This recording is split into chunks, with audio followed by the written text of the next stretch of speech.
Les recordamos nuestro pedido amable de que tengan a bien poner los celulares en silencio. Muchas gracias.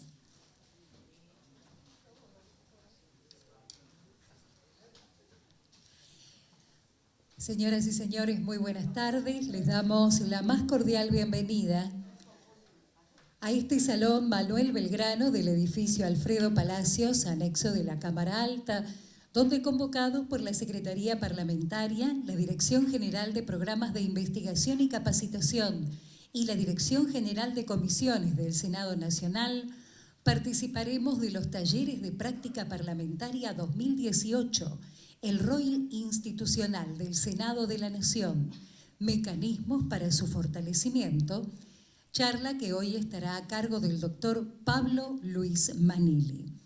Este encuentro promueve que los participantes puedan consensuar y unificar criterios en la actualización, alcance y comprensión de ciertas cláusulas reglamentarias en torno a la práctica parlamentaria, al tiempo que promover el mejoramiento de la técnica legislativa.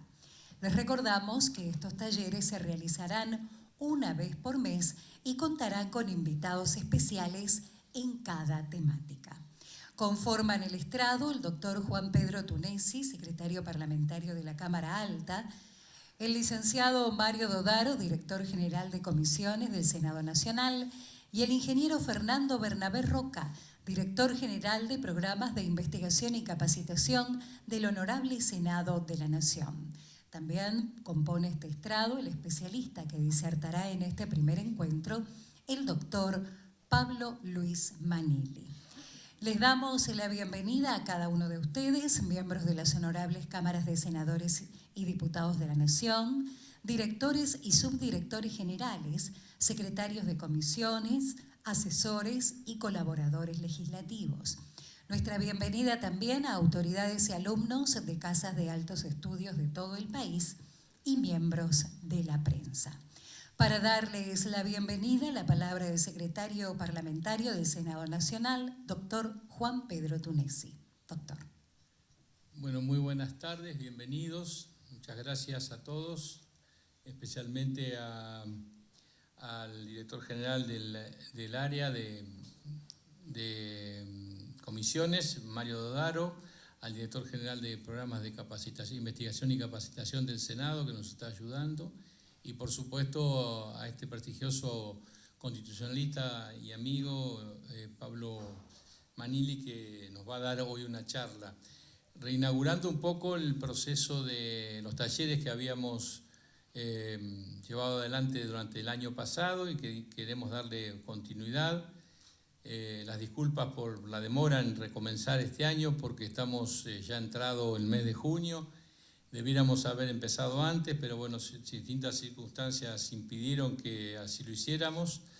Por la agenda bastante nutrida, cargada del Senado, no hace falta que les explique a ustedes que lo vivencian cotidianamente.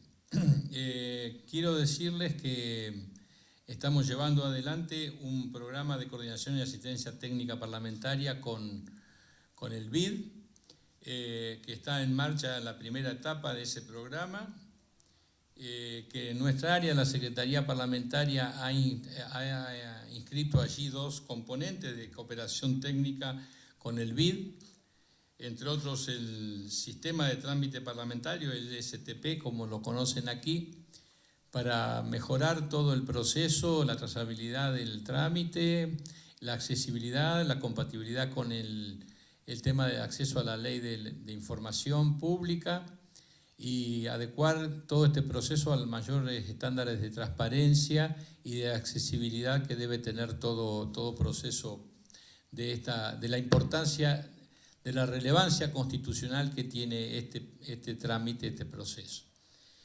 También tenemos la creación de una oficina técnica sobre lo que está trabajando el doctor Manili, que es una oficina técnica de temas constitucionales, pero a la que le hemos adicionado la posibilidad del lenguaje claro, del tema de la técnica parlamentaria, asistencia técnica parlamentaria, y también el Observatorio de la Ley, que es otro anhelo que nosotros queremos llevar adelante. El Observatorio de la Ley está destinado, como todos ustedes saben, a darle una continuidad a la vigencia de la ley, a detectar su necesidad de reforma y de actualización, a trabajar combinadamente con el área del digesto jurídico, cuya comisión también está integrada. Y el tema de la asistencia técnica parlamentaria es para poder brindar en un proceso no obligatorio asistencia a todos los asesores, secretarios, gente que participa en el trámite, para mejorar la calidad de nuestros textos, de nuestra legislación, para hacerla comprensible. Y lo del lenguaje claro, que hemos trabajado y mucho en una red que estamos llevando adelante, como todos ustedes saben, que está liderando el Senado, que es una red con otros organismos públicos, ¿verdad?, que han participado en esa red de lenguaje claro y que tiene por finalidad hacer textos comprensibles, accesibles, que la gente comprenda, que sean taxativos y que la gente comprenda el contenido de nuestra ley en un lenguaje llano y accesible que fortalezca el proceso de empoderamiento ciudadano, de participación ciudadana y finalmente de cumplimiento, de respeto y de vigencia a la ley. Sabemos que debemos dar certeza jurídica, que eso lo proporciona este ámbito del Congreso, que es aquí donde hacemos las leyes y esas leyes deben convocar a los ciudadanos a su respetabilidad y a la posibilidad de ejercer sus derechos y participar de manera igualitaria en una idea de comprensión. Todo esto que parece, digamos, muy pomposo, está descrito en la Constitución. El proceso de formación de la ley está descrito en la Constitución y debemos ser puntillosos, debemos ser técnicamente formados, preparados, capacitados para hacer un gran producto que son las leyes que le brindamos a nuestra sociedad. Bueno, con estas palabras y esta idea que tenemos de llevar adelante esto, que Dios mediante, para fin de año van a estar terminadas las consultorías y vamos a poderlo hacer con personal de la casa, con gente de la casa, que va a participar en estas oficinas, áreas técnicas que vamos a crear, rescatando los recursos, dándole a la gente la posibilidad de competir. Me olvidaba, todos ustedes saben que la semana entrante vamos a dictar la normativa para el llamado a 4 concursos de comisiones para cubrir los cargos de secretario técnico administrativo por concurso. Son los cargos que han quedado vacantes por el retiro de gente que se ha jubilado o que se ha accedido al retiro voluntario. Entonces lo vamos a cubrir por concurso. Vamos a dictar la normativa, tuvimos algunos errores por los cuales pedimos disculpas en la confección de los instrumentos, que ya los hemos solucionado, hemos resuelto esa cuestión y obviamente las personas que están cumpliendo con esos cargos, esos lugares han sido designadas de manera transitoria hasta la realización del respectivo concurso, que como digo va a ser en muy poco tiempo. Bueno, así que agradeciéndoles a todos la participación, la voluntad por formarse, por seguir capacitándose, por seguir aprendiendo, por seguir siendo más eficaces en esta tarea.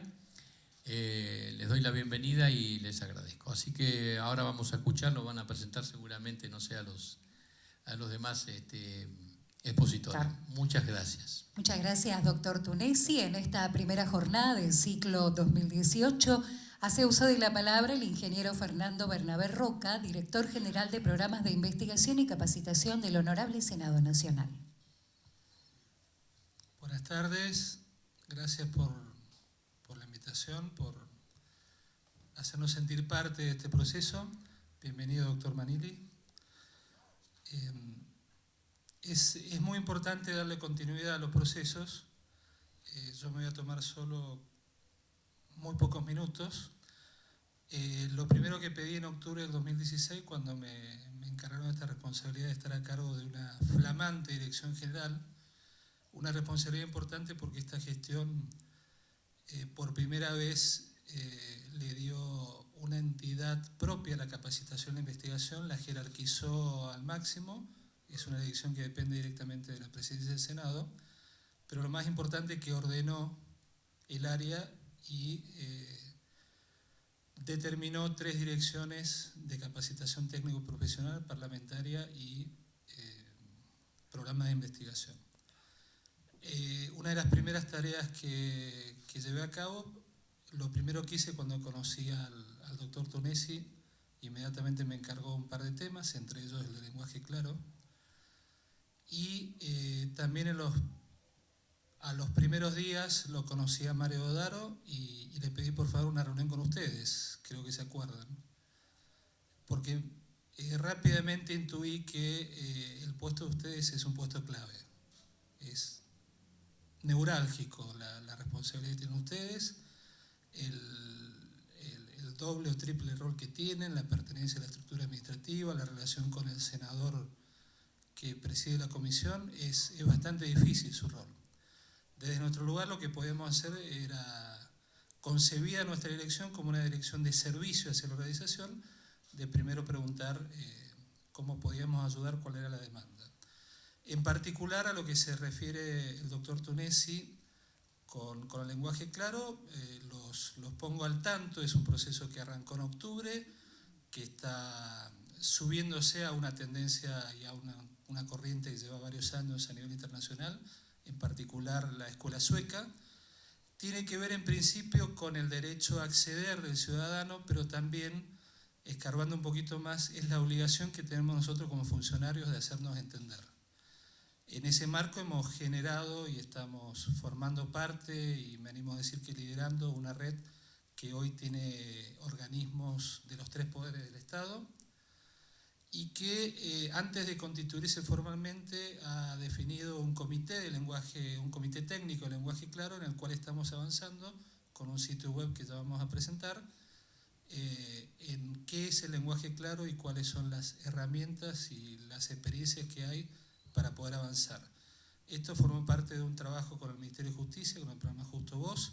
Ellos se esforzaban en comunicar la norma, pero estaban comunicando un producto terminado. Entonces fue importante la alianza fundacional que tomamos, porque nosotros podemos intervenir en el nacimiento de la norma. Por eso lo que está planteando el doctor Tunesi de esta oficina técnica, que entre otras cosas va a tener lenguaje claro. Con el doctor Miguelis a cargo de capacitación parlamentaria y con la profesora Estallano, con la licenciada Estallano en capacitación técnico profesional, estamos avanzando en un producto que combine técnica legislativa y lenguaje claro. Se está poniendo obviamente a disposición de todos nuestros compañeros. Y en particular para comisiones, un producto que nos está resultando bastante bien, que hemos tenido algunas expresiones, es lo que hemos denominado junto a Mario Dodaro los Ateneos, de trabajar específicamente para estudiar el estado del arte en cada tema que a ustedes les interese como comisión. Hicimos una muy buena experiencia de la Comisión de Derechos y Garantías, que trajimos a un especialista de la Dirección Nacional de Defensa del Consumidor, que nos puso al tanto de cómo estaba esa normativa, y surgieron otros pedidos. Lo que sí quiero recordar que nuestro papel es ese, nuestro papel es canalizar las iniciativas, estudiar la demanda, hacer la oferta pertinente, pero canalizar mucho las iniciativas de ustedes, porque son ustedes los que conocen el métier. Nosotros tenemos que ser una polea de transmisión que optimice lo que ustedes necesitan. Entonces, obviamente tengo el acuerdo del secretario parlamentario y director de comisiones para que cada uno de ustedes, como responsable de su comisión, se contacte con nosotros y armemos esos productos específicos que a ustedes les hacen falta. Es nuestra tarea y la tenemos que llevar a cabo. En el marco general de estas iniciativas de lenguaje claro, recuerden, también hemos hecho bastante trabajo con perspectiva de género y estamos también ayornando la técnica legislativa. Entonces, desde nuestro lugar los podemos ayudar y canalizar inquietudes de esa manera. Por lo cual, lo que les quiero decir es que utilicen otros servicios y planteen todas las inquietudes que hagan falta. Muchas gracias. Muchas gracias, ingeniero Roca. Voy a introducir ahora al especialista que disertará esta tarde. El doctor Pablo Luis Manelli es abogado, doctor y postdoctor en Derecho por la Universidad de Buenos Aires. Tiene estudios de posgrado realizados en Estados Unidos, Francia, Italia, España y Holanda, entre otros países. Es profesor de grado, posgrado y doctorado de Derecho Constitucional en la Facultad de Derecho de la Universidad de Buenos Aires. Es profesor invitado de numerosas universidades argentinas y extranjeras. El doctor Manili es subdirector de la carrera de especialización en Derecho Constitucional de la UBA, autor y director de 20 libros individuales y colectivos y más de 200 artículos sobre temas de derecho público. Fue designado personalidad destacada de las ciencias jurídicas por ley de la legislatura de la Ciudad de Buenos Aires. El doctor Pablo Luis Manili disertará hoy sobre el rol institucional del Senado de la Nación, mecanismos para su fortalecimiento. Doctor Manili, tiene usted la palabra. Buenas tardes. Muchas gracias a las autoridades presentes por esta invitación. Para mí es un honor estar en el Senado de mi país, compartiendo con ustedes algunas reflexiones sobre su rol institucional. Gracias a todos ustedes por estar. Como esta es la primera de las reuniones que se van a realizar en el marco de esta escuela de capacitación, nos pareció pertinente que la primera reunión sea de alguna manera introductoria, sea un marco institucional para lo que luego se va a ir particularizando, es decir, para empezar de lo general e ir a lo particular. Muchos de ustedes seguramente conocen mucho mejor que yo el funcionamiento interno y los vericuetos del Senado de la Nación, además, con lo cual mi rol como humilde profesor de Derecho Constitucional va a ser el de enmarcar la actividad del Senado dentro de lo que es la República Argentina y el orden constitucional de la República Argentina. Así que no tengo otra pretensión a lo largo de esta charla que la de informar cuál es el marco dentro del cual desarrolla sus tareas este honorable cuerpo. Vamos a hacer una exposición, voy a tratar de ser lo más breve posible y después vamos a abrir una ronda de preguntas, así que todo el que quiera puede ir ya tomando nota de aquello que desee preguntar. Las constituciones, en general, el constitucionalismo como fenómeno jurídico y político, comenzaron allá por 1787, cuando se sanciona la primera constitución escrita, que es la de los Estados Unidos de Norteamérica. Seguida luego por la Constitución de Francia de 1791, la de Checoslovaquia del mismo año, la de Polonia. Ahí comienza esta carrera tan interesante por lograr algo que muchos consideran imposible, que es limitar al poder.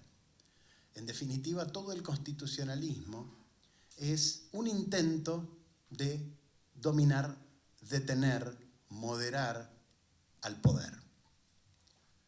¿Se podrá lograr? ¿No se podrá lograr? Es un debate eterno. Pero eso es el constitucionalismo, un intento de organizar de alguna manera el poder dentro del Estado. ¿Para qué? Y acá viene el punto. Algo que siempre nos olvidamos cuando debatimos, cuando opinamos como ciudadanos. ¿El Estado es un fin en sí mismo? No, de ninguna manera. El Estado es una herramienta para garantizar los derechos. Lo primero son los derechos fundamentales de las personas. Y el Estado es solamente una herramienta para el logro de ese objetivo, que es la plena vigencia de los derechos. En definitiva, el rescate de la dignidad humana como valor. En el preámbulo de la Declaración de Virginia de 1776, hay palabras muy clarificadoras respecto de esto, porque aquellos primeros constituyentes dijeron: sostenemos como verdades evidentes que los hombres nacen libres e iguales en derechos, que tienen ciertos derechos naturales a la vida, a la libertad y a la búsqueda de la felicidad. Hasta ahí puede parecer lírico, ¿no? Ahora viene lo importante. Y es para garantizar esos derechos que se instituyen los gobiernos. Repito, es para garantizar esos derechos naturales que se instituyen los gobiernos. Todas las constituciones escritas tienen esa impronta, ese objetivo. El poder se organiza al solo efecto de limitarlo para que los derechos de las personas puedan florecer. En la medida en que el poder del Estado se desboca, avanza, los derechos retroceden y la dignidad humana queda menguada. ¿Fue un invento de los constituyentes norteamericanos de 1787? No, ya lo habían anticipado autores en sus libros, Rousseau, Locke, Hobbes, la escuela contractualista. Ellos ya habían dicho, algunos un siglo antes incluso del nacimiento del constitucionalismo, hablaban del contrato social, hablaban de la necesidad de que las sociedades, las distintas comunidades, en algún momento hicieran un contrato social, se organizaran y crearan un tercero imparcial que administre justicia, que regule los conflictos entre los particulares. Ese tercero imparcial es el Estado. A partir de ese contrato social nace, a partir de esa idea de contrato social, nace después el constitucionalismo. Ya van a ver que ya vamos a ir bajando al Senado, no se asusten, pero es necesario ver de dónde venimos para saber a dónde vamos, si no, no va. Para eso está la historia. Entonces, nacen las primeras constituciones, repito este concepto, y lo voy a repetir 5 veces a lo mejor, como un intento de dividir para controlar el poder. Montesquieu había dicho un par de siglos antes, il faut que le pouvoir arrête le pouvoir, es necesario que el poder detenga al poder. La única forma de detener al poder es ponerle otro poder enfrente. Entonces, ¿qué es lo que hacen las constituciones para detener al poder? Lo dividen. ¿Cuántos poderes hay en la Constitución, mis amigos? Fuerte. 3. ¿Alguien cree que hay más? 4. ¿No? 5. 6. 7. 8. Hay 8. ¿Estoy loco? No. Ahora vemos.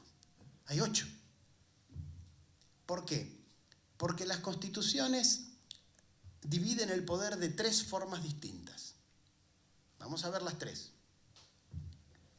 Una primera forma de división del poder es en relación al tiempo en que se ejerce ese poder. Entonces las constituciones dividen el poder en poder constituyente y poderes constituidos. Esta es la primera división. Ahí ya tienen 2. El poder constituyente es un poder necesariamente esporádico, que se ejerce o se debería ejercer cada muchos años. Cuanto menos, mejor. Los países más evolucionados del mundo son los que menos han reformado su constitución. Esto es una verdad objetiva. El poder constituyente es esporádico, cada tanto, y con mayorías muy agravadas. No sé qué es primero, si es esporádico porque la mayoría es muy agravada o si la mayoría es muy agravada para que sea esporádico, pero en definitiva gira en torno de eso. Y los otros son los poderes constituidos, que son poderes cotidianos. Los poderes constituidos todos los días ejercen el poder, un pedacito del poder. El poder constituyente es el que sienta las bases, el poder constituyente es el que pone las reglas del juego. Los poderes constituidos son los que juegan el partido dentro de la cancha, ya que viene el Mundial, hagamos una metáfora futbolera. Los poderes constituidos son los que juegan el partido dentro de la cancha que dibujó el poder constituyente. No se pueden salir de esa cancha que les dibujó el poder constituyente. Si se llegan a exceder de los límites que puso el poder constituyente, va a haber remedios para anular esas decisiones, sean leyes o decretos y hasta sentencias. Esa es la primera forma de dividir el poder. Y el Senado es uno de esos poderes constituidos, correcto. Vamos a la segunda forma de dividir el poder. Ya dentro de los poderes constituidos, va a haber dos divisiones del poder, más. Una vertical y la otra horizontal. La forma de dividir los poderes constituidos vertical es la que se relaciona con el federalismo. El federalismo es una forma de dividir el poder nacional, provincial, municipal. Son tres estamentos distintos, son tres poderes distintos. Los órganos del gobierno federal, dentro de los cuales está el Senado, van a tener pura y exclusivamente aquellas funciones que expresamente les confiera la Constitución y ninguna otra, porque la delegación que las provincias hicieron en los poderes federales es de interpretación restrictiva, tiene dicho nuestra Corte Suprema desde hace más de un siglo. Entonces, solo aquellos poderes que expresamente la Constitución pone en cabeza de los órganos del gobierno federal son los que esos órganos van a poder ejercer. En caso de duda, hay que considerar que el poder es de la provincia, no del Estado federal. ¿Por qué? Porque las provincias fueron anteriores al Estado federal. Las provincias nacieron primero, luego concurrieron a crear el Estado federal a través de una serie de pactos preexistentes a los que se refiere nuestro preámbulo, el Tratado del Pilar de 1820, el Tratado del Cuadrilátero, el Tratado de Venegas, el Pacto Federal de 1831. A través de esos pactos se fue tejiendo una red de alianzas, de acuerdos, algunos eran incluso armisticios posteriores a batallas, donde las provincias dijeron, bueno, a ver, pongámonos de acuerdo, a ver si podemos entre todas crear un solo Estado. No nos olvidemos que hasta la sanción de la Constitución de 1853 no éramos un Estado. Es mentira que éramos un Estado. Teníamos gobierno patrio desde 1810, sí. Teníamos independencia desde 1816, sí, pero no estábamos organizados. Las provincias delegaban el manejo de las relaciones exteriores en el gobernador de la provincia de Buenos Aires. Los diplomáticos que mandábamos al exterior eran enviados del gobernador de la provincia de Buenos Aires, no del Estado argentino.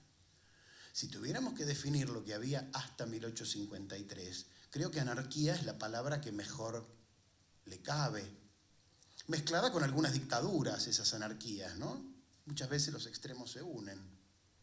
A veces uno puede decir que la anarquía y la dictadura están en extremos opuestos, pero en esa época andábamos ahí, navegando entre archipiélagos donde pasábamos de dictadura a anarquías. Entonces, las provincias concurren a la sanción de la Constitución de 1853. No se olviden que el preámbulo dice por voluntad y elección de las provincias que lo componen, no los representantes del pueblo de la nación argentina, por voluntad y elección de las provincias. Concurren a crear un Estado federal donde no lo había. Firman un acuerdo, que luego se llamó Constitución Nacional, pero empezó siendo un acuerdo. En todo Estado federal la Constitución es un pacto. Firman este acuerdo donde crean por encima de ellas estos órganos que componen el Estado federal y le delegan algunas competencias, pero se reservan todo el resto. La regla, repito, es que se reservan todo el resto. Ante la duda, hay que considerar que es una competencia reservada por las provincias. 121 de la Constitución lo dice expresamente. Al mismo tiempo, dentro de las provincias están los municipios. Ya desde 1853, el artículo 5 les mandaba a las provincias a que respetaran las autonomías provinciales. Pero, lamentablemente, esa norma no tuvo aplicación hasta un fallo de la Corte del año 1986, que se llamó Rivademar, y que luego se plasmó en la reforma del 94. Recién ahí pusimos en el artículo 123 la autonomía de los municipios. Entonces, decimos que es una forma de dividir el poder vertical, porque el Estado federal está por encima de los estados provinciales y las provincias están por encima de los municipios. ¿Qué quiere decir que está por encima? ¿Quiere decir que las puede mandar? No. ¿Quiere decir que puede intervenir en ellas libremente? No. Quiere decir que en aquellas competencias que las provincias le delegaron, y solo en aquellas competencias que las provincias le delegaron, el Estado federal puede dictar normas, tanto leyes como decretos como sentencias, los tres poderes del Estado federal, pueden dictar normas y esas normas van a tener una jerarquía superior a las provinciales. Esto lo dice el 31 de la Constitución Nacional, ¿no? Claramente dice que el derecho nacional está por encima del derecho local. Y si así no fuera, se disuelve la Federación Argentina, porque si las provincias pudieran legislar en contra de lo que legisla el Congreso de la Nación, se disolvería esta unión de estados, que la Corte Suprema la calificó de unión indestructible de estados indestructibles. La unión no se puede romper, pero tampoco se pueden romper a los estados federados, metiéndose y avasallando su autonomía. Y lo mismo pasa entre la provincia y el municipio. En aquellas materias delegadas, la provincia legisla con superioridad jerárquica respecto de las normas municipales. Por eso decimos que es una división vertical del poder. Paradójicamente, nosotros creíamos, después de tantos golpes de Estado como tuvimos en Argentina, que el federalismo era una cantinela, ¿no? Que era un adorno, algo superfluo. Pero cuando los estados comenzaron a integrarse a nivel supranacional, Unión Europea, Mercosur, Pacto Andino, es decir, cuando nacieron estas entidades supranacionales, hubo una revalorización del federalismo, porque todos se dieron cuenta de que el federalismo era una especie de antídoto para la globalización, que en algunos casos fue salvaje. En la medida en que los estados eran federales en su organización interna, podían delegar menos competencias en los órganos supranacionales. Y eso era una garantía para los ciudadanos de ese país. No, mira, esto no te lo puedo delegar, le dice Alemania a la Unión Europea, porque esto es competencia de los Länder. Todavía en el Mercosur no llegamos a esa etapa de evolución, ¿no? Pero esto es por una cuestión de lo lento que va el Mercosur. Pero la idea que quiero destacar es que aún dentro del proceso de globalización, el federalismo, lejos de ser avasallado o aniquilado, fue revitalizado, porque le sirvió a los estados para parar ese ímpetu con el que fue avanzando, por ejemplo, la Unión Europea. Bien, esa era la segunda forma de dividir el poder. ¿Vamos bien hasta acá? Entonces ya tenemos constituyente y constituido, 2. Federación, provincia y municipio, 5. Hay otra forma de dividir el poder, decíamos que es horizontal.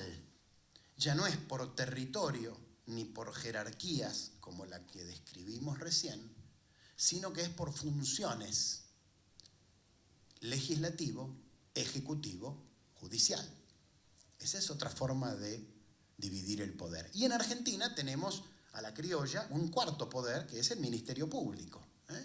Esto de que es un órgano extrapoder es una especie de eufemismo para reconocerle autonomía. Y hay que decirlo, es un cuarto poder. Más pequeño que los otros, sí, pero por estructura, no por importancia. Por cantidad de miembros, digamos, no porque su rol institucional sea menor. Entonces tenemos 4 poderes.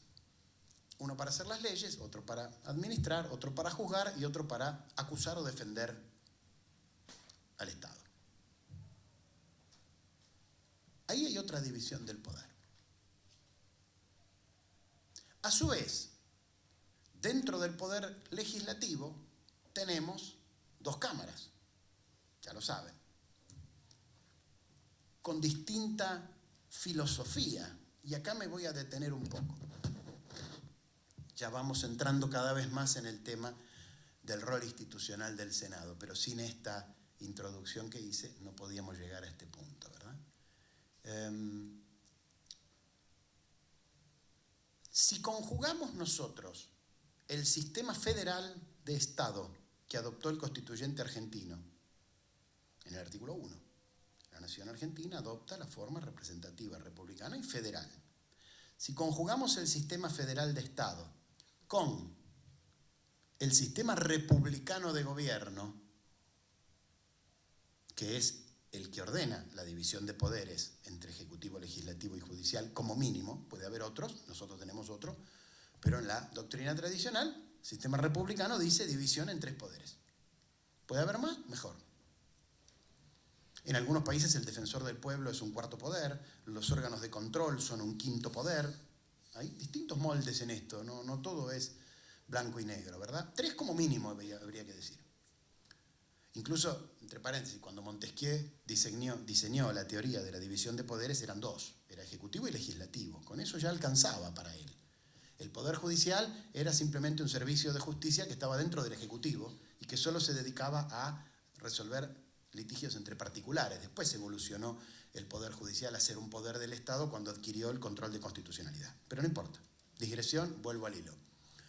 Si tenemos en cuenta, repito, estas 2 divisiones de poder, la del federalismo y la republicana, es decir, la que es por funciones, ahí es donde tenemos que nosotros enhebrar el rol institucional del Senado de la Nación.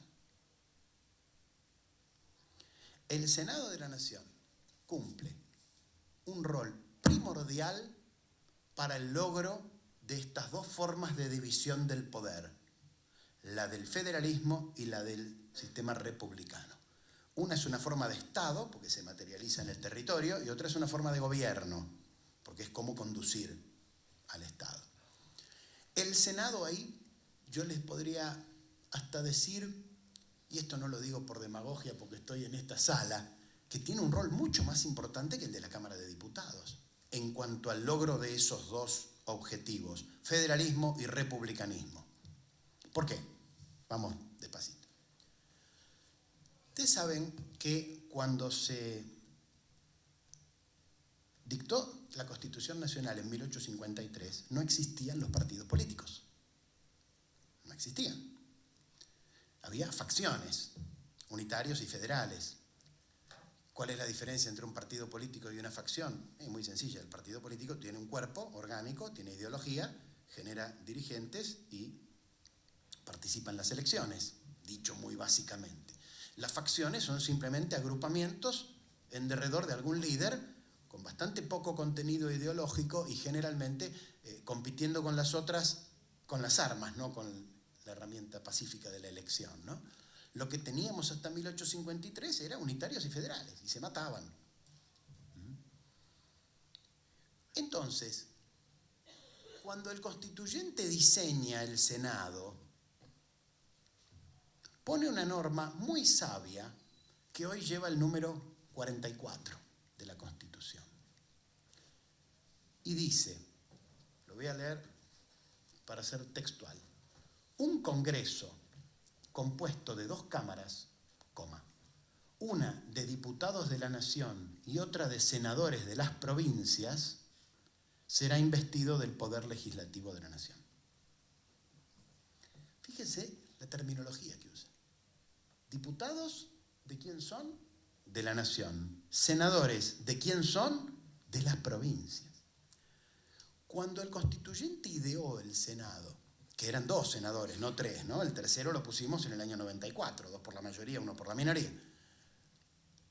Para el constituyente de 1853, el Senado no estaba tan expuesto a las luchas políticas cotidianas. Era otro tipo de representación la que el constituyente pensó para el Senado. Imagínense ustedes en el marco de una política en la cual no había partidos y el senador representaba solo a su provincia. Incluso no eran elegidos en forma directa, esto lo saben, los elegía la legislatura provincial y en el caso de la ciudad de Buenos Aires como capital federal era un colegio electoral, pero el senador respondía en forma directa a la legislatura provincial, no al pueblo de su provincia. ¿Qué quiero decir con esto? Que el constituyente argentino pensó un Senado que no tenía que funcionar bajo el régimen de partidos, porque no había partidos, y que solo tenían que responder a su provincia. No pensó el constituyente de 1853 en que haya el bloque del partido A, el bloque del partido B, el bloque del partido C en esta casa. Pensó tal vez que esté el bloque de las provincias del NOA, el bloque del NEA, el bloque de Cuyo, el bloque del litoral, de la Patagonia no, porque todavía eran territorios nacionales, hasta 1955. Pero el constituyente pensó más en esa representación regional que en una representación política partidaria. Entonces, partiendo de esa diferencia que podríamos decir hasta filosófica, ¿no? Le dio distintas funciones al Senado y a la Cámara de Diputados. No son tan distintas como son en otros países, debo aclarar esto. Hay otros países donde el Senado tiene funciones mucho más distintas que las de la Cámara de Diputados o como se llame en cada país. La nuestra se parece bastante una a la otra, pero igual hay diferencias y me voy a detener en esas diferencias, que son simplemente una manifestación práctica de esta premisa filosófica, ¿no? El senador es de la provincia, no es del pueblo de la provincia. No es del partido político que ganó en esa provincia, es del pueblo, es de la provincia. ¿Cuáles son esas diferencias? En cuanto al federalismo, hay dos. Ustedes la saben mejor que yo. Ser cámara de origen para la ley de coparticipación federal, artículo 75, inciso 2, y ser cámara de origen para aquellas leyes que se refieren al desarrollo relativo de alguna provincia o de alguna región. Es decir, cuando el Congreso de la Nación, a través de alguna ley, quiere beneficiar a algún sector del país, sea provincia o región, desaventajado. Las leyes de promoción industrial, las leyes de exención impositiva, etc. En esas dos tareas, el Senado es cámara de origen. Por eso yo les decía, el Senado argentino es más parecido a diputados que en otros países, porque a lo mejor en otros países esas leyes son competencia exclusiva del Senado, ni siquiera pasan por diputados. Acá que dijimos, cámara de origen, está bien, es algo.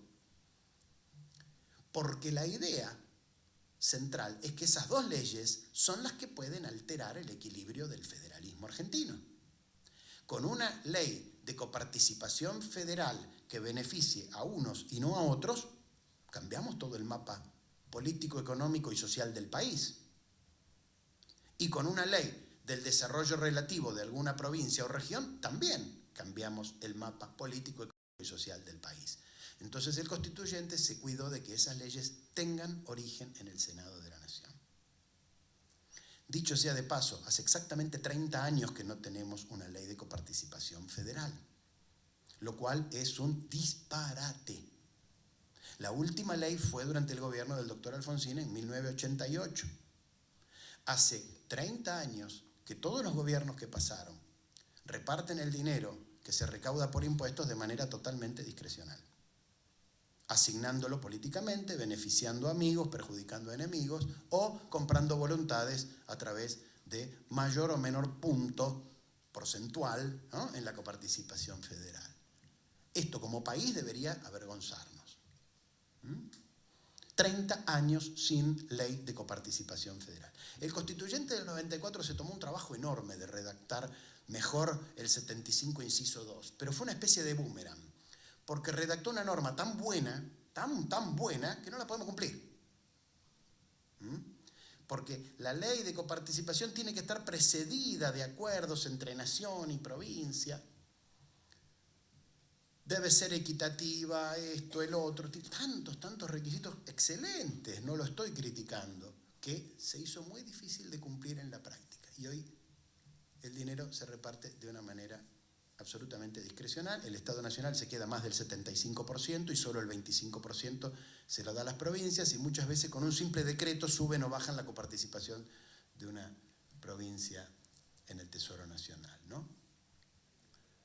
Ahí tenemos un primer déficit de funcionamiento de nuestro Congreso Nacional. Yo después voy a ir marcando otros, pero acá ya quiero dejar sentado el primero. Y lo de las leyes de la segunda, esta competencia del Senado en materia federal, las leyes de desarrollo equitativo de alguna provincia o de alguna región, fueron demasiado esporádicas, demasiado esporádicas. Seguimos teniendo provincias muy pobres y provincias muy ricas.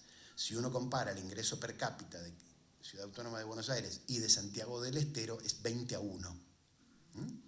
Eso no es federalismo, eso es centralismo. No puede ser que nosotros, aunque no nos guste, yo soy porteño, nacido y criado, tengamos un ingreso 20 veces superior al del changuito que vive en Santiago del Estero. Eso no es federal. No estamos cumpliendo el mandato del artículo 1 de la Constitución de ser federales. Entonces, en cuanto al federalismo, son estas las funciones distintivas que tiene el Senado, que debería cumplir el Senado de la Nación. En cuanto al sistema republicano, que era el otro pilar del que yo les hablaba, el Senado también tiene ciertas funciones específicas que no tiene diputados, que es principalmente los acuerdos que le presta al presidente de la Nación y su rol en el juicio político a los más altos funcionarios. Vamos por parte. El Senado presta acuerdos al presidente de la Nación para designaciones de funcionarios o para declarar el estado de sitio en caso de ataque exterior. Son dos roles muy importantes que ejerce el Senado de la Nación. En el caso de las designaciones, el Senado debe prestar acuerdo para ministros de la Corte Suprema, jueces inferiores, altos mandos militares y diplomáticos del más alto rango. Antiguamente también prestaba acuerdo para la designación de los obispos, pero desde el concordato del 66 y luego plasmado en el texto de la reforma del 94, eso se eliminó y el presidente ya no ejerce más funciones de tipo religioso. Entonces le quedaron estos, jueces, diplomáticos y militares. Para los jueces de la Corte Suprema, fíjense la importancia que le ha dado el constituyente al rol del Senado, que le exige los 2/3 para el acuerdo. Pero los 2/3 en el marco de un sistema en el cual es casi imposible que un partido tenga los 2/3 solo.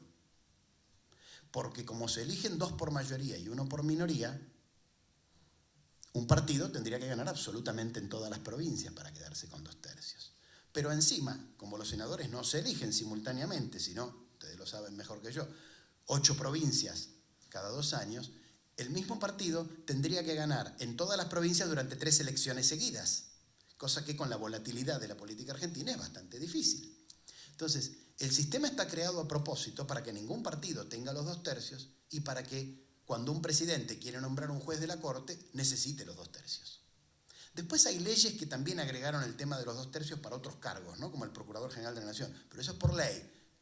La Constitución solo habla de los 2/3 para jueces de la Corte. En el caso de los jueces inferiores, el Senado tiene un rol fundamental porque es el único que interviene 2 veces. Porque el Senado tiene representantes en el Consejo de la Magistratura, pero luego, una vez que el Consejo de la Magistratura eleva la terna, el presidente elige dentro de la terna, pero vuelve a necesitar el acuerdo del Senado. Esto ha hecho que en doctrina muchos autores critiquen el hecho de que haya senadores en el Consejo de la Magistratura, porque dicen, si total después van a intervenir los senadores cuando le prestan acuerdo a la terna, perdón, a la persona que el presidente eligió dentro de la terna. El Senado 2 veces interviene en el proceso de selección de jueces, con los 3 senadores que le manda al Consejo y con el acuerdo que le presta después dentro de la terna. En el caso de jefes militares y diplomáticos, la importancia huelga señalarla. Y en el caso del acuerdo que presta el Senado para la declaración de estado de sitio, tenemos que decir que es una clara norma de control interpoderes.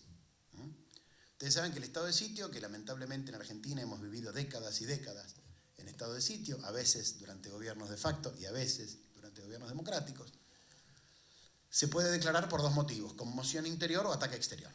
Si es por conmoción interior, lo declara el Congreso, ambas cámaras. Pero si es por ataque exterior, para que sea más ágil, se lo dan al presidente la competencia, pero necesita el acuerdo del Senado. El Senado en ese caso está actuando como un órgano de control de la competencia presidencial de declarar el estado de sitio cuando hay un ataque exterior.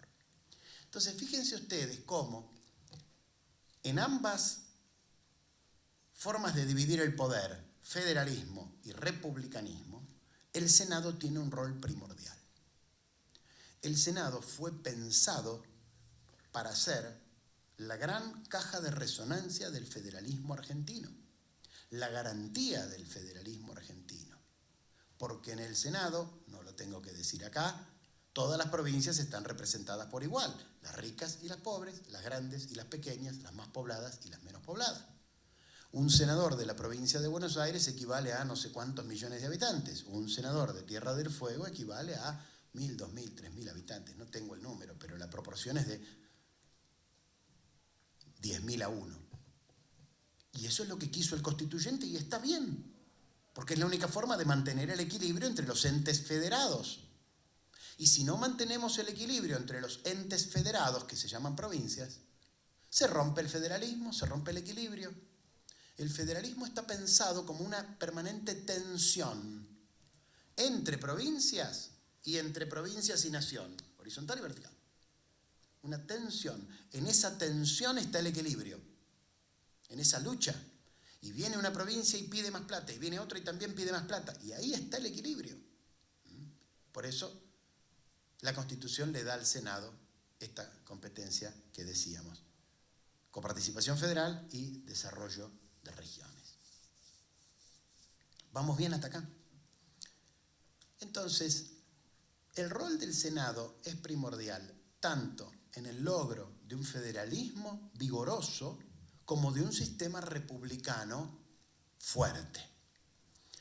El sistema republicano siempre tenemos que verlo como un contrapeso de la democracia. No nos olvidemos de eso. La democracia es el gobierno de las mayorías, pero la república es el respeto de las minorías, y es el respeto de la división de poderes, y es el respeto de la publicidad de los actos de gobierno, y es el respeto de la periodicidad en los mandatos, y es el respeto de la responsabilidad de los funcionarios. Y ahí me detengo. En cuanto a la responsabilidad de los funcionarios, fíjense ustedes que al Senado de la Nación le compete el rol de ser juez cuando hay un juicio político. Los funcionarios que pueden ser sometidos a juicio político son el presidente, el vice, los jueces de la Corte Suprema y extrañamente el jefe de gabinete. Digo extrañamente porque es más fácil removerlo con una moción de remoción que la aprueba una sola de las cámaras que hacerle un juicio político. Pero no importa, lo pusieron ahí. Creo que nunca se va a dar la aplicación de esa norma, es decir, que le hagan juicio político a un jefe de gabinete, porque alcanza con una moción de remoción que adopta una Cámara. Y creo que hasta con una de censura se provocaría también la renuncia de un jefe de gabinete, ¿no? Pero no importa, está ahí. En el juicio político, diputados, la Cámara de Diputados se transforma en una especie de fiscal que lleva la acusación y el Senado se transforma en un tribunal que juzga. Dice por ahí la Constitución de que si el acusado es el presidente de la Nación, el Senado va a estar presidido por el presidente de la Corte Suprema de Justicia de la Nación para garantizar el debido proceso cuando juzga a ese funcionario tan importante en una república. El rol del Senado de la Nación, en este caso, en el juicio político, es claramente un rol de control en el marco de la división de poderes del sistema republicano.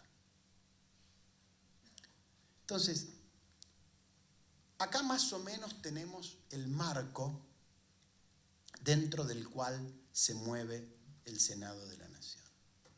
Entonces, si a mí me preguntara un alumno de primer año de la carrera: doctor, ¿para qué está el Senado de la Nación? ¿Para sancionar leyes? Yo le diría, secundariamente.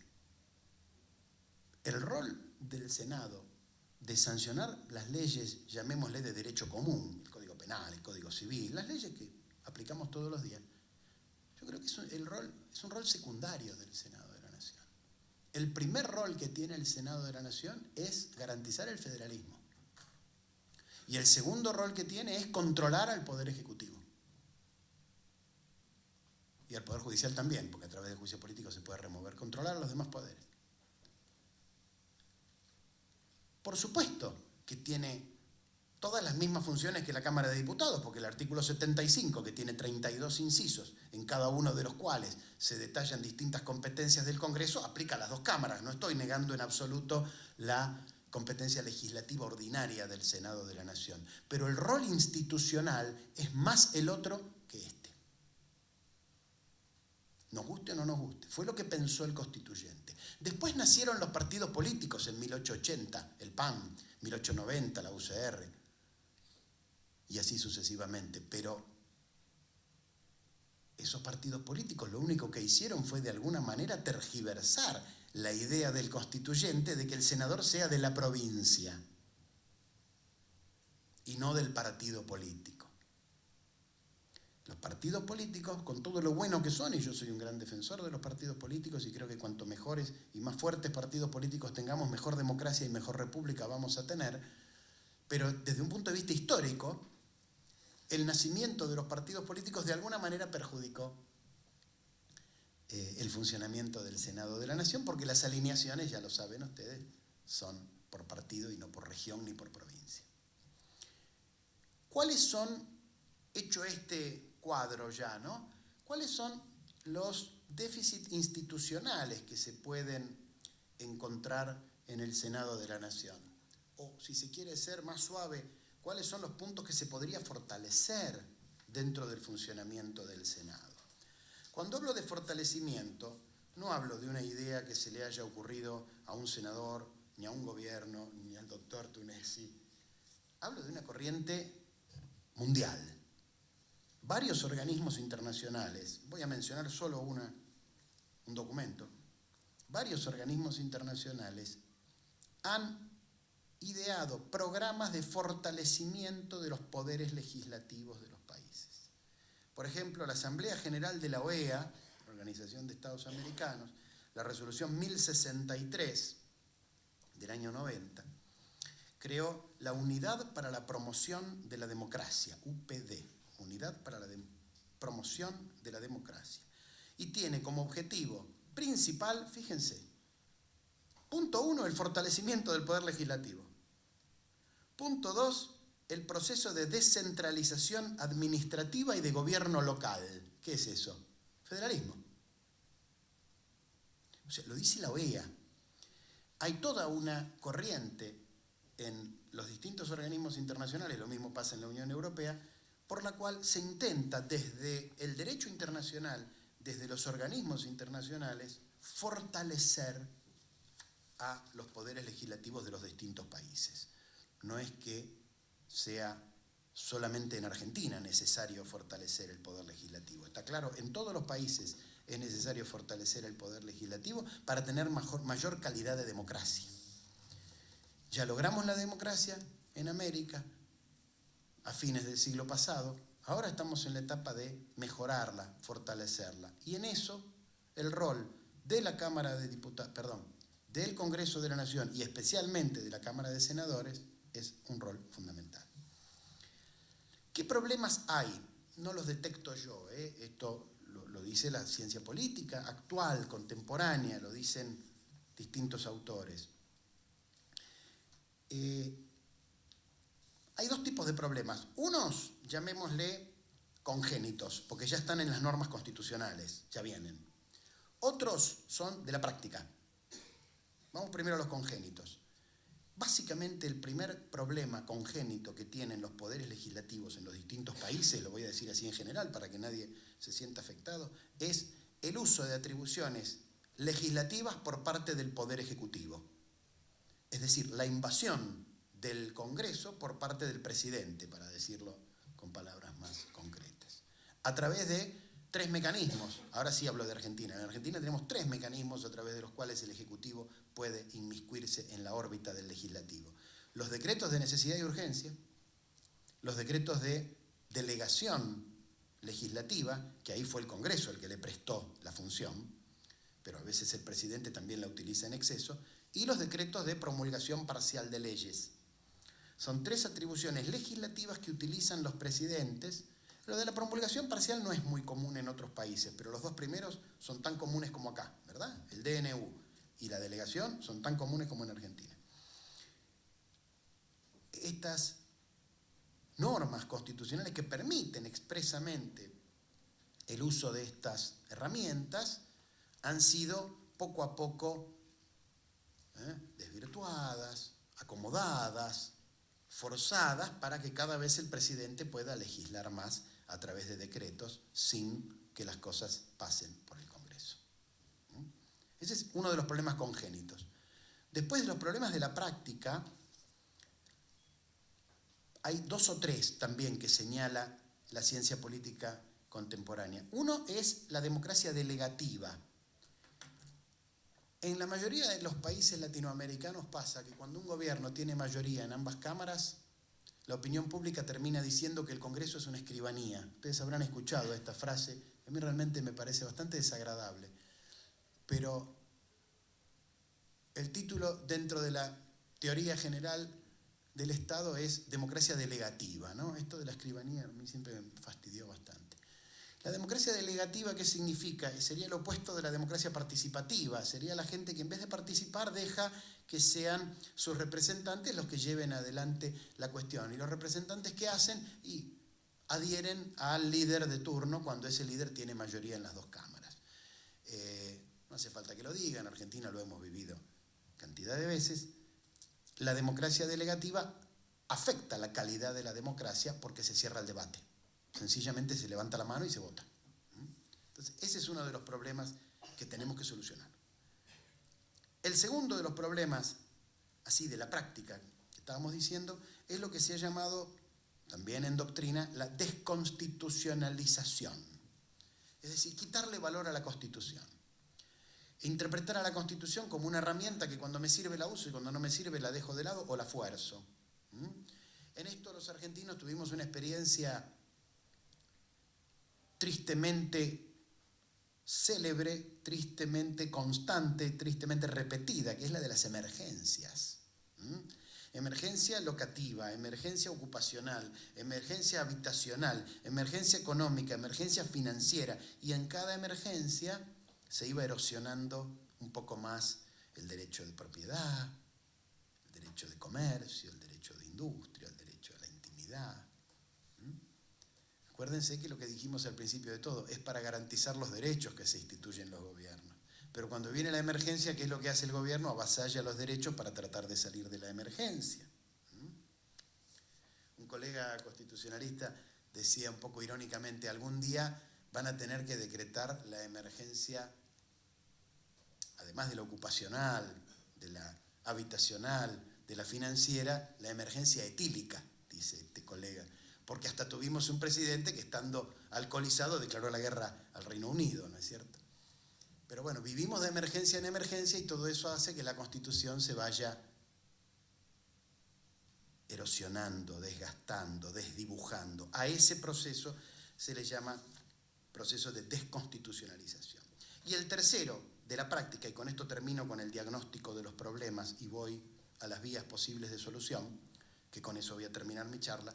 El tercero de estos problemas de la práctica es la mora del legislador, las llamadas omisiones inconstitucionales, la mora legislativa. No hace falta que lo diga, desde el año 2009 no tenemos defensor del pueblo, porque el Congreso no se pone de acuerdo para designarlo. Desde el año 88 no tenemos ley de coparticipación federal. La Auditoría General de la Nación, creada por el constituyente del 94, repito, 94, funciona con una ley que es del 92.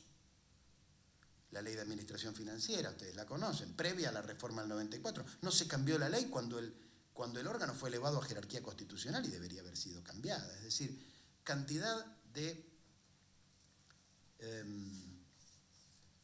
normas que el Congreso debería dictar y no dicta. Entonces, esto sería un poco el resumen de las disfuncionalidades, las debilidades o los puntos que hay que fortalecer. Repito, las congénitas es el uso de atribuciones legislativas por parte del presidente. Y las de la práctica eran la democracia delegativa, el proceso de desconstitucionalización y esta última que dijimos, la mora legislativa. ¿Qué se puede hacer? Fortalecer el Congreso. ¿Cómo se lo puede fortalecer?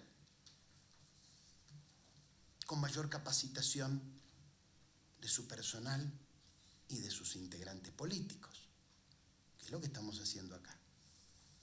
En derecho comparado ya se puede distinguir, dentro de los últimos 20 años, una corriente que tiende a profesionalizar al máximo el asesoramiento técnico de los legisladores. Me voy a centrar solamente en aquellos países que han creado órganos permanentes de asesoramiento para el Senado. No voy a nombrar a los de diputados, pero hay otros tantos, ¿verdad? Me voy a centrar en aquellos países que han creado órganos permanentes de asesoramiento para el Senado de la Nación, repito. O algunos, si es unicameral, para el Congreso, ¿no? Por ejemplo, en Perú, en el año 1993, se creó un servicio parlamentario permanente, ese es el nombre, y dice el reglamento, título 4 del Poder Legislativo, que es unicameral. Dice, es finalidad del servicio parlamentario el desarrollo y ejecución imparcial y políticamente neutral de actividades, servicios y productos institucionales confiables, homogéneos, oportunos y eficaces. Perú. No estoy hablando de Canadá ni de Suiza, con todo respeto. Estoy hablando de nuestros hermanos peruanos. México tiene varios órganos permanentes de asesoramiento. Hay un centro de estudios llamado Gilberto Bosques, en homenaje a algún personaje que no conozco, que se dedica a investigar cuestiones de política internacional. Tiene especialistas en política internacional para asesorar a los senadores, a las comisiones y a los asesores de los senadores.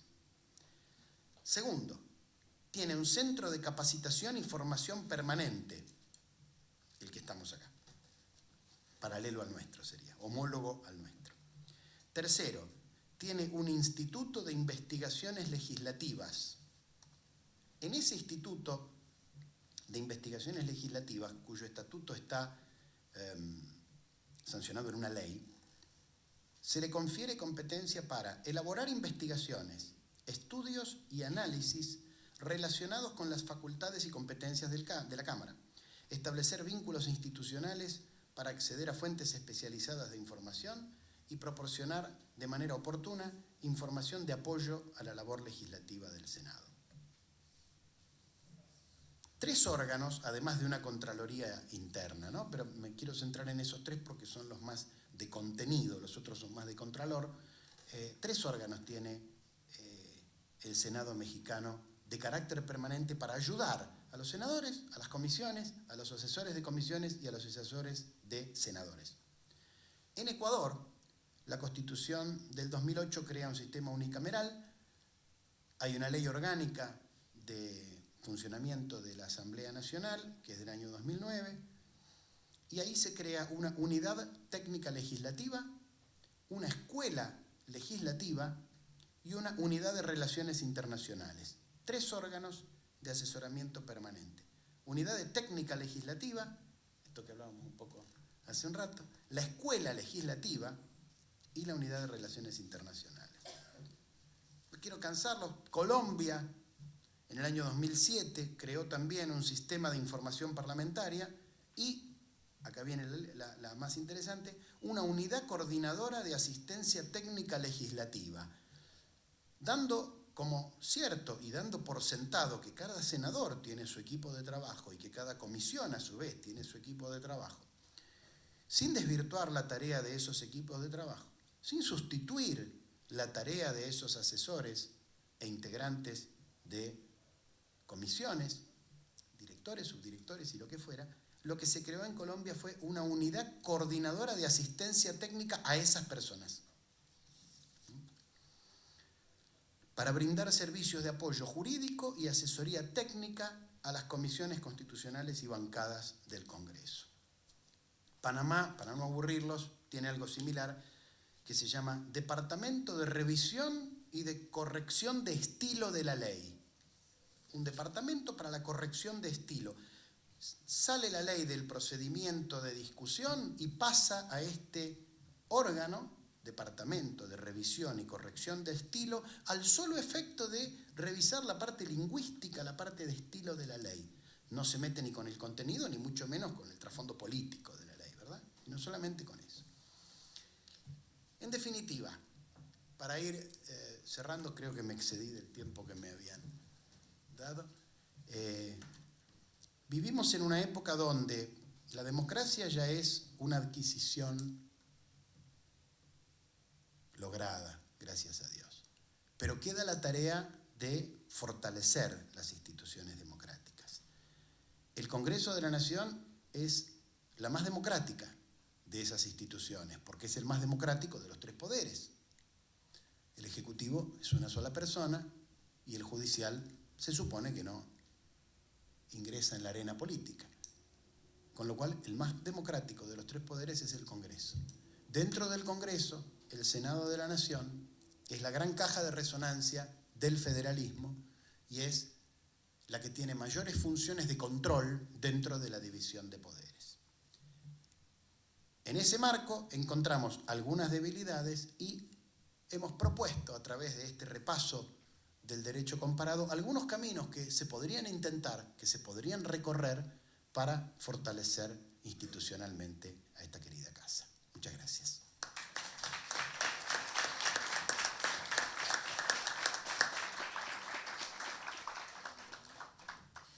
Muy bien, doctor Tunesi. Bueno, gracias Pablo.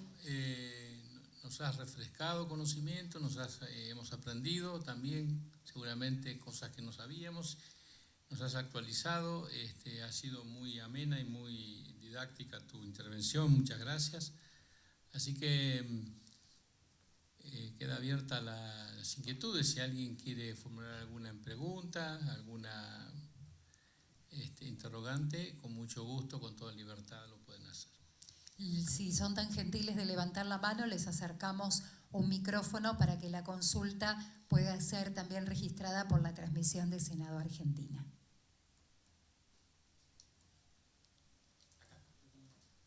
Sí, cómo no. Licenciado Dodaro. ¿Qué tal? Buenas tardes. En primer lugar, quiero agradecer a los secretarios y asesores que hoy están aquí presentes. Celebrar esta iniciativa que está impulsando la Secretaría Parlamentaria.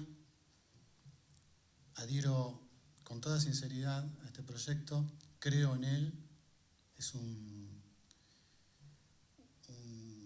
una idea que hace años que tenemos en mente y hoy se está concretando. Creo que va a ser una herramienta fundamental en nuestro trabajo, en nuestra cadena de valor cotidiano, que van a saber aprovechar con inteligencia los actores relevantes, que son senadores, los senadores, sus asesores, que son quienes los ayudan en la elaboración del producto de este Senado, que es la ley, y el trabajo en las comisiones.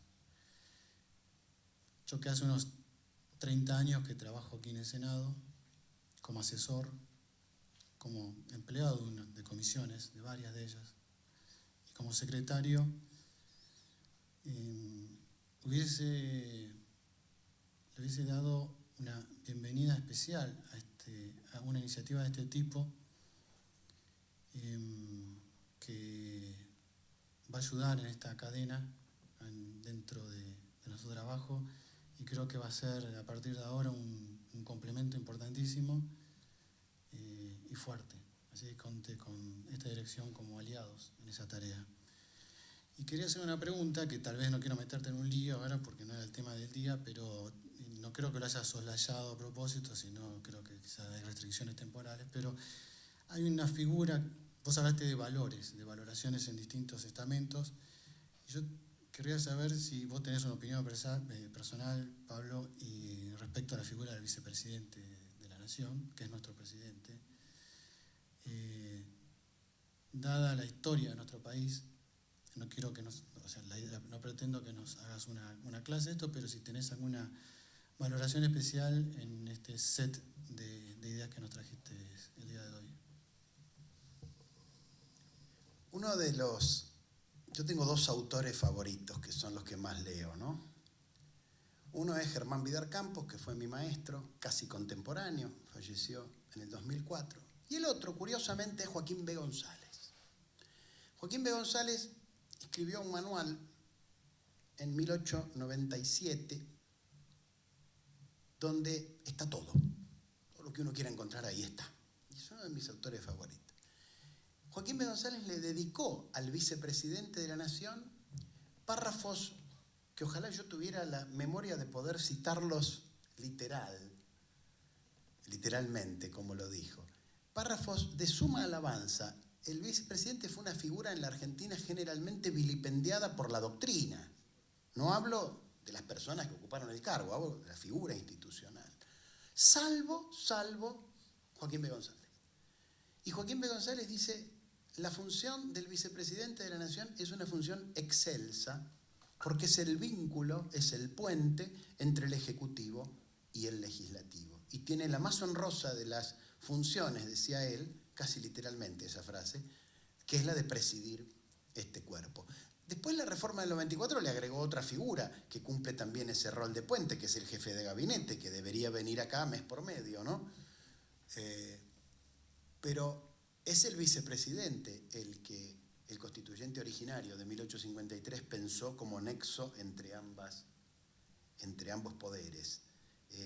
Es una figura híbrida y eso es lo que hace que a muchos autores les haya costado valorarla, esa hibridez de ser al mismo tiempo, tener una pata en el Ejecutivo y una pata en el Legislativo, es la que muchas veces hizo que no se lo logre entender del todo.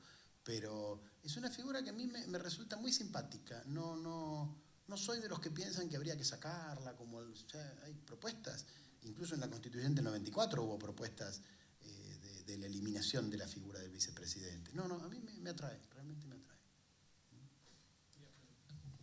Le acercamos un micrófono, por favor. Gracias.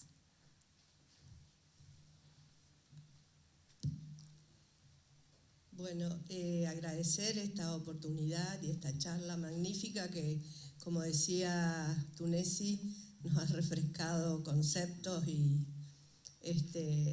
nos has hecho recordar algunos hechos históricos y además aprendimos a reflexionar en estos nuevos tiempos. 2 preguntas tengo para hacerte. Trataré de ser breve. Una, en esa división formidable que hiciste de los poderes, ¿qué rol le das a los grupos de presión y a los grupos de interés que a la luz de nuestra historia reciente tienen bastante fuerza, que a veces hasta hicieron trastabillar nuestra democracia? Y la otra pregunta que quería hacerte era enganchar un poco lo que dijiste al principio con lo que dijiste al final. Esto de la desconstitucionalización, es decir, la necesidad de volver al constitucionalismo, no tiene que ver con lo que dijiste al principio, que me llamó la atención, esta necesidad de no convocar mucho al poder constituyente, cuando me parece que, dado los cambios tan vertiginosos de estos nuevos tiempos, las constituciones puedan quedar en contenidos muy pétreos que no vayan acompañando los desarrollos y las innovaciones y las demandas que la sociedad hoy nos está pidiendo. Por eso me llamó un poco la atención que tuvieras ese temor de convocar con más frecuencia al poder constituyente.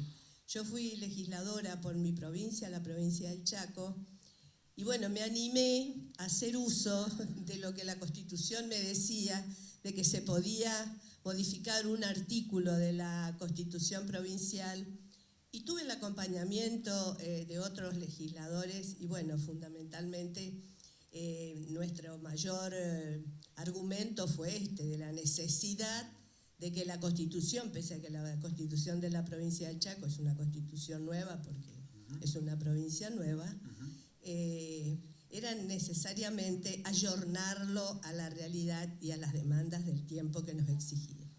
Gracias. Primera pregunta, las divisiones del poder que yo traté de sintetizar son del poder estatal. Los grupos de presión, las ONG, las asociaciones civiles sin fines de lucro, las cámaras empresarias, los sindicatos, las universidades, las iglesias, los grupos de presión, los lobbies, todo eso está fuera del aparato del Estado. Son parte del ejercicio de la democracia y del derecho de peticionar a las autoridades, pero no entran dentro de una división de poder, están fuera del Estado. Cuanto más activa sea, todo eso se engloba dentro del concepto de sociedad civil, ¿verdad? El concepto de sociedad civil es el más amplio y engloba grupos de presión, sindicato, iglesia, empresario, todo. Inciden en el poder estatal, pero desde afuera, ¿sí? Sí, sin duda. Y en cuanto a la segunda pregunta, los latinos, en general, los que heredamos la tradición romano-germánica del derecho escrito y de escribir las normas, tenemos el vicio de que para nosotros es más fácil reformarla que cumplirla. Los anglosajones no la reforman nunca porque ni siquiera están escritas, pero las cumplen.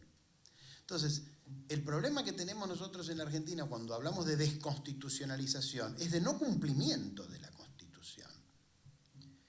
El no cumplimiento de la Constitución, el desdibujar sus normas, el forzarlas para hacerle decir lo que la Constitución no dice, no se soluciona reformando la Constitución. Se soluciona estudiándola, conociéndola y respetándola. Entonces, no creo que sea por el lado de la reforma que vamos a lograr revertir el proceso de desconstitucionalización. Creo que es por el lado del cumplimiento. Las constituciones se redactan para los tiempos. Las constituciones tienen una técnica de redacción distinta de la ley. Las constituciones tienen a propósito normas vagas, ambiguas, elásticas, a veces etéreas, les decimos nosotros. A propósito, no son errores, están hechas para adaptarse a los tiempos. Piensen ustedes que la misma norma que en 1853 hablaba de libertad de prensa, a lo único que se podía dirigir en esa época era a un pasquín de una página impreso en el fondo de una casa en un linotipo y que se repartía gratis en la esquina de esa casa. Hoy, esa misma norma se aplica a ese fenómeno que tal vez existe en alguna ciudad pequeña del interior, pero también se aplica a la radio, a la televisión, a la internet, a las redes sociales y a los multimedios. Y es la misma norma que regula dos realidades totalmente distintas. Bueno, la Constitución está para eso, para adaptarse a los tiempos. No hace falta reformarla, alcanza con reinterpretarla, pero primero hay que cumplirla. Muy bien, ¿tenemos alguna otra consulta? Perfecto. Al caballero allí en el fondo, por favor, si es tan gentil, levanta la mano nuevamente y acerca el micrófono. Gracias. ¿Qué tal? Buenas tardes. Una pregunta puntual, porque siempre se tiene la idea de los avances del Poder Ejecutivo sobre el Poder Legislativo. De hecho, usted hizo mención en los mecanismos que existen en la Constitución a través de los DNU, facultades delegadas y demás. Sin embargo, hubo un caso puntual en el Poder Legislativo que me gustaría escuchar su opinión, que fue la autoprórroga de sesiones que se hicieron ambas cámaras, interpretando el artículo 63 en la crisis del 2001. Habían terminado el periodo de sesiones ordinarias y ambas cámaras se autoprorrogaron las sesiones. Me gustaría escuchar su opinión y cómo lo ve, qué análisis formula con respecto a eso y si está bien claro el artículo 63. Gracias. Sí, es una vieja discusión que hay entre quienes sostienen que para las extraordinarias se aplica una norma y para las de prórroga se aplica otra norma. Vamos a leer el 63 que nos mencionaba acá el amigo, para que todos sepan de lo que estamos hablando. Le anticipo que no me parece mal lo que se hizo en ese momento. Dice así: ambas cámaras se reunirán por sí mismas en sesiones ordinarias todos los años, desde el 1 de marzo hasta el 30 de noviembre. Pueden también ser convocadas extraordinariamente por el presidente de la Nación o prorrogadas sus sesiones. Hay una parte de la doctrina que entiende que solo el presidente puede ordenar las extraordinarias y la prórroga. Hay otra parte de la doctrina que cree que el presidente solo puede convocar extraordinarias, también puede convocar a las de prórroga, pero que el Congreso también puede convocar a las de, puede autoconvocarse las de prórroga. Yo estoy de acuerdo con que el Congreso puede hacerlo. Sinceramente, es mi opinión. Creo que cuanto más tiempo sesione el Congreso, mejor. No nos olvidemos que el Constituyente del 94 modificó el periodo de sesiones ordinario del 1 de mayo al 30 de septiembre, lo llevó del 1 de marzo al 30 de noviembre, con lo cual, ¿para qué lo hizo? Para atenuar el presidencialismo.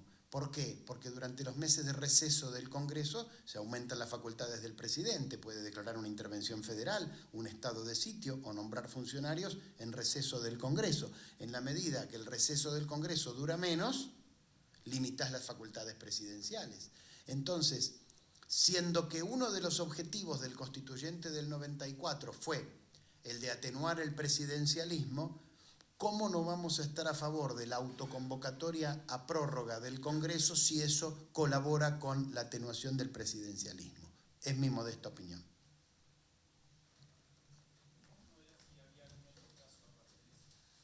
¿En la historia argentina, dice usted, o en comparado? En la historia argentina había anteriores. Yo recuerdo en el 2001 cuando se hizo la discusión de esto, se citaron precedentes de otros años. En este momento no los recuerdo. En Alemania funciona igual, la prórroga también puede ser autoconvocada. Y tengo la duda de si en Estados Unidos no funciona también igual. Parece que sí. Parece que también se puede autoconvocar. Tendría que revisarlo. Pero sí, no es fuera de lo común. Muy bien, le damos la palabra al señor, por favor. Muchas gracias, doctor Manili, muy clara la exposición. Gracias a las autoridades y a los compañeros que están presentes. Le quería hacer una consulta en función de algo que dijo relacionado a acuerdos. Es más constitucional que particularmente el Congreso, pero los legisladores suelen crear mayorías especiales en las leyes que no están en la Constitución. Las que están en la Constitución tienen como razón de ser, desde lo que yo pude percibir por Amaya y otros autores, que tienen que ver con una reserva que hace el constituyente de ciertas exigencias para conseguir mayor consenso. Eso pasa, por ejemplo, con ahora que se va a elegir al Procurador General. La pregunta apunta a eso. ¿Qué pasa cuando se reforma una ley? Es un poco, por ahí me estoy corriendo un poco el eje, pero ¿qué pasa cuando se reforma una ley y se deja sin efecto una persona que ya se quiere juzgar a una persona por una mayoría que no estaba en el momento que se sancionó la ley? O sea, en la Constitución no hay problema porque está en la Constitución y hacemos el control del 31. Sí. Pero si hay una modificación legislativa en el medio, a veces hay un poco de ruido ahí. Te agrego algo. O sea, los problemas son dos. Uno es cuando las leyes exigen mayorías que la Constitución no exige para el nombramiento. Y hay otro problema que es cuando las leyes exigen un juicio político a un funcionario para el que la Constitución no lo exige. De lo primero no hay jurisprudencia de corte, por lo tanto te puedo dar una opinión desde la doctrina y desde lo que yo pienso. Para lo segundo sí hay jurisprudencia de corte. En la década del 90 el caso Molinas había sido destituido por decreto simple el procurador, no era procurador, era fiscal general de investigaciones administrativas, había sido removido por decreto, hace el planteo él diciendo que la ley le daba una estabilidad relacionada con un juicio político para destituirlo, y la Corte, también era la Corte de la mayoría automática, convalidó lo que había hecho el presidente, obviamente, y dijo, no, mirá, si a vos el juicio político no te lo da la Constitución, no te lo puede dar una ley. Entonces, listo, fuera. Ahora, en cuanto al tema de la designación, que era más puntualmente tu pregunta, no hay jurisprudencia de corte que yo conozca, creo que no la hay, Y la opinión sería, ¿qué tiene de malo que una ley para determinados cargos relevantes exija mayores consensos? Es decir, en definitiva lo que está pidiendo es más democracia, con lo cual no le veo una objeción desde un punto de vista constitucional. Ahora, si eso lo vas a extender a que todos los funcionarios del país tienen que ser nombrados por 2/3, ya estamos desvirtuando un poco el tema. Pero para ciertos cargos relevantes, para ciertos cargos, yo diría, neurálgicos dentro de la organización del Estado, y estamos hablando de la cabeza del cuarto poder, el que vos me preguntaste, es nada más ni nada menos que la cabeza del cuarto poder, del Ministerio Público. No me parece mal que una ley exija una mayoría que la Constitución no exige. Bueno. Doctor. Para ir cerrando, quería expresarles que probablemente llevemos adelante, como el año pasado, que fueron 3 o 4 talleres el año pasado que hicimos, 3 o 4, no recuerdo bien, 3. Sería importante que ustedes también tengan la iniciativa de proponer a través de la Dirección General los temas que consideren relevantes para que lo abordemos en esos talleres. Sería una forma de tener un feedback, una ida y vuelta, que ustedes nos sugieran donde hay problemas, dificultades. Recuerdo que el año pasado discutimos mucho el tema de la instrumentación del reglamento, más o menos creo que abordamos un criterio que hasta hoy está llevándose adelante razonablemente, y bueno, hemos entre todo logrado una interpretación acorde con la Constitución. Bueno, eso por un lado, así que nosotros vamos a proponer algunos otros talleres con temas específicos de la cuestión reglamentaria, del funcionamiento, de todo el proceso. Vamos a ir contando esta reforma, pero ustedes también podrían proponernos a nosotros inquietudes acerca de temas o cuestiones que debiéramos fortalecer para la práctica cotidiana, si les parece. Otra cosa que quiero expresar es que los cambios, como los estuvo comentando el doctor Manili, que yo te agradezco, Pablo, porque la verdad que el enfoque no son enfoques aislados. Para poder entender la importancia que tiene una oficina técnica, por ejemplo, de fortalecimiento, tenemos que procesar la interpretación constitucional de todo el proceso, los roles, las funciones, claramente los cometidos, las competencias que tiene el Senado, la particularidad que tiene el Senado en nuestra arquitectura constitucional, que también lo explicó Pablo. Bueno, la idea es que nosotros queremos avanzar en la creación de un área técnica que complemente, que ayude.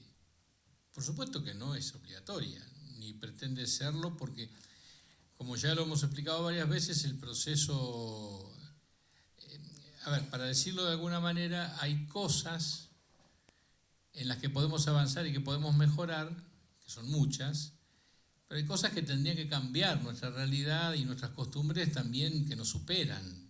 No sé si me explico. Si la forma de legislar en la Argentina está condicionada por una cuestión, yo digo siempre que se legisla muy a la demanda, se dispara un proceso anterior y luego viene el proceso por atrás, no es lo inverso, que nos permitiría una ley más de orfebrería, una cosa más depurada, más detallada, más meditada, de menos cantidad de leyes. Pero bueno, eso tiene que ver con condiciones generales de la política que uno no puede de alguna manera modificar o modificará planteándolo en otros espacios.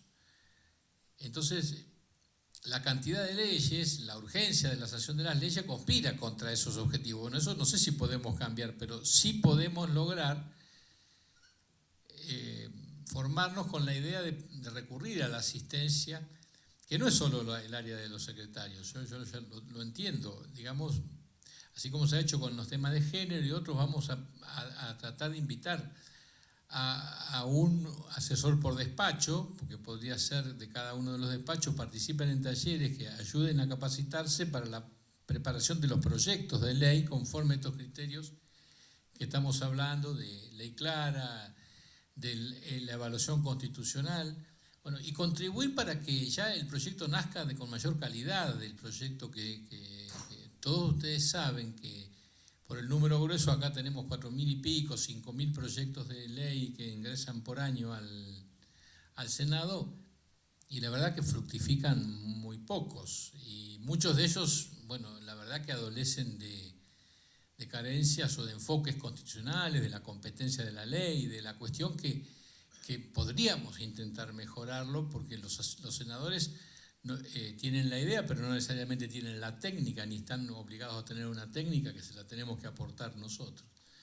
Así que la idea de esa oficina sería una idea donde podamos recurrir a la interpretación constitucional, podamos recurrir a la idea del lenguaje claro y la redacción adecuada, esto que explicó Fernando, que verdaderamente es revolucionario. En todo el mundo se avanza de manera muy fuerte con eso, es una tendencia inexorable el tema del lenguaje claro.